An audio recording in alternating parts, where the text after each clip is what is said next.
everybody, and welcome to Code Red Radio on this President's Day 2023. This is your host, Luke. I'm here today solo. Nobody riding shotgun with me today. That's okay. We got the song Name by the Goo Goo Dolls playing right now. I thought I would talk about a movie I just watched recently. Well, I'd seen it about like 4 or 5 years ago when it came out, but recently I just rewatched it, and I thought it was way better the second time around. Of course, I'm talking about the movie Logan Lucky, starring Channing Tatum and Adam Driver. So basically the movie is about this family called the Logans. They live in Boone County, West Virginia. It's Channing Tatum, Adam Driver, and I don't know the actress who plays their sister. But anyway, they have this plan to rob this bank, or not rob a bank, they're robbing this vault in Charlotte Motor Speedways. Channing Tatum has a daughter, and he gets fired from his job because he has a limp, and it's like a HR hazard or something. It seems like kind of ableist, but I guess that's how it goes. The dude from Parks and Rec, Jerry, is his boss who fires him, which is kind of crazy. What else happens? Oh, Adam Driver has one arm.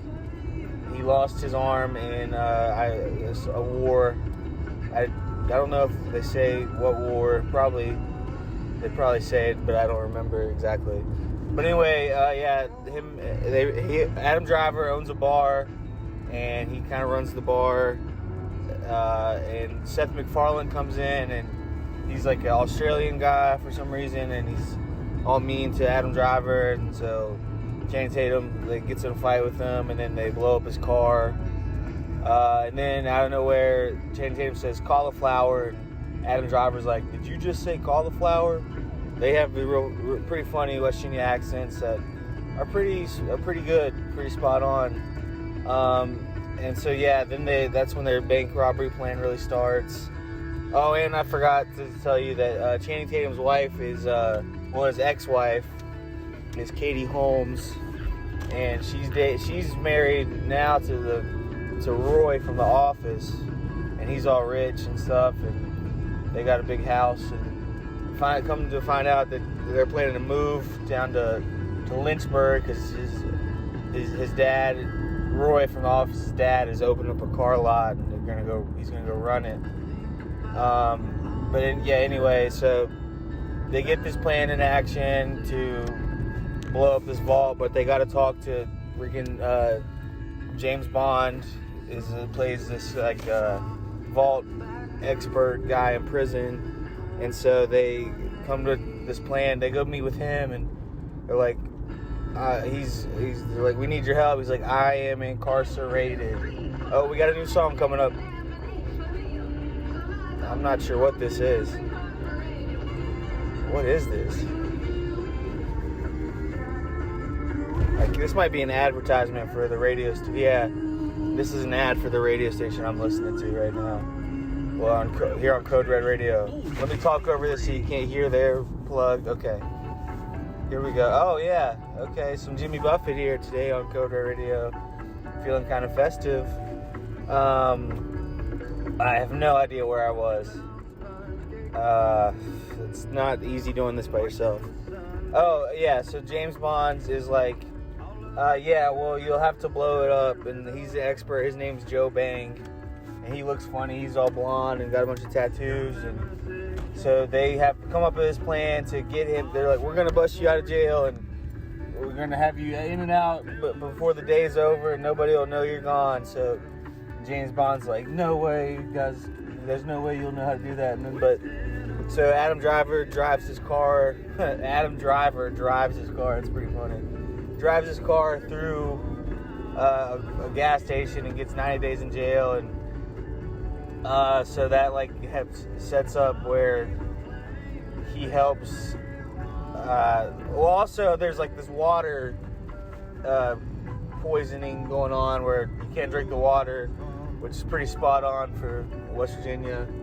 So you can't drink the water, and so James Bond drinks the water in jail and gets sick, and Adam Driver is like mopping the floors down the infirmary, and James Bond's like, I gotta go use the bathroom, and the nurse is like, I'm not gonna take you. And Adam Driver's like, I'll take him, and so he takes him down there, and then as that happens, he pays off some big gang guy in jail to start a fight, and then they get in a fight with all the inmates, and they take the guards hostage, and there's a big lockdown going on, and so that helps them escape pretty much, where they get out of there and hide under a truck and get there, and they go to the gas station, and the sister is waiting on them, and she stole Roy from the officer's car because she was making fun of him because he can't drive stick.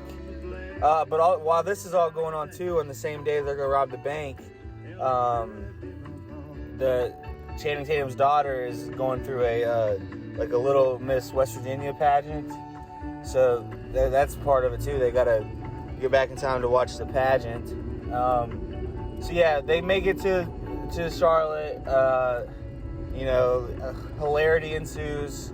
Things go crazy. James Bond uses a freaking gummy bears and glue and a paper bag to blow up the thing and to blow up the vault. And they get in the vault and suck it all out. They have like a big vacuum, and so they accidentally suck off Adam Driver's arm.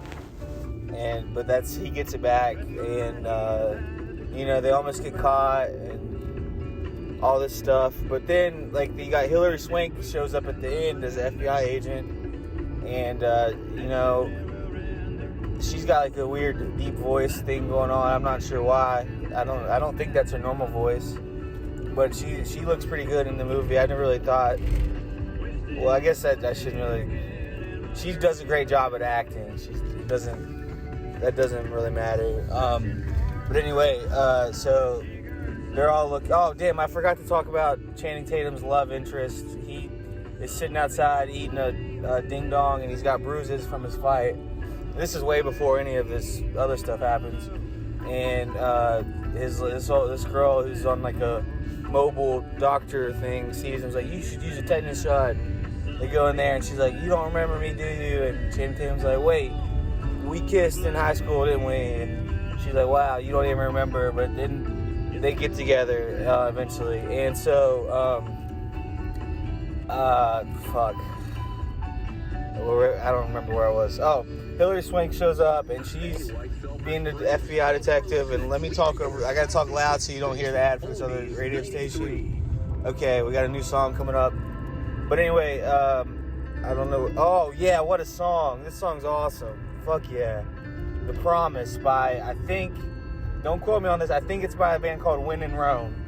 But what a great song. In Napoleon Dynamite, you could hear this song. Is where I first heard it anyway.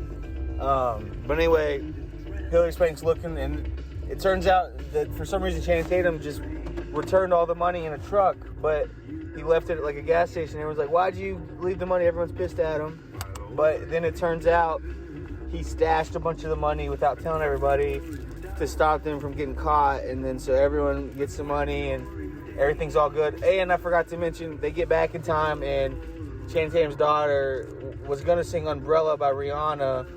But when she sees Channing Tatum show up, she sings Country Roads, and everyone's all happy about it. And she wins the contest. And then they all get the money. And then at the end of the movie, they're back at Adam Driver's bar, and you got Channing Tatum sitting there with his girlfriend, and their sister starts dating James Bond, and then the Hilary Swank that shows up there, and I don't know if she's trying to catch them, or she seems to just want to get with Adam Driver. Well, and who could blame her, am I right? So yeah, Hilary Swank, they all end up together, and they all got the money, and it's just a really good movie, and there's a lot of laughs, and it's got good heart. And so I'm signing off here on Code Red Radio. We're listening to The Promise by what I believe to be When in Rome. I could be wrong. And Sturgill Simpson has a great cover of this song if you're into that too. But yeah, so thanks for being here, Code Red Radio, and keep it locked. We'll let this song play out for a little bit.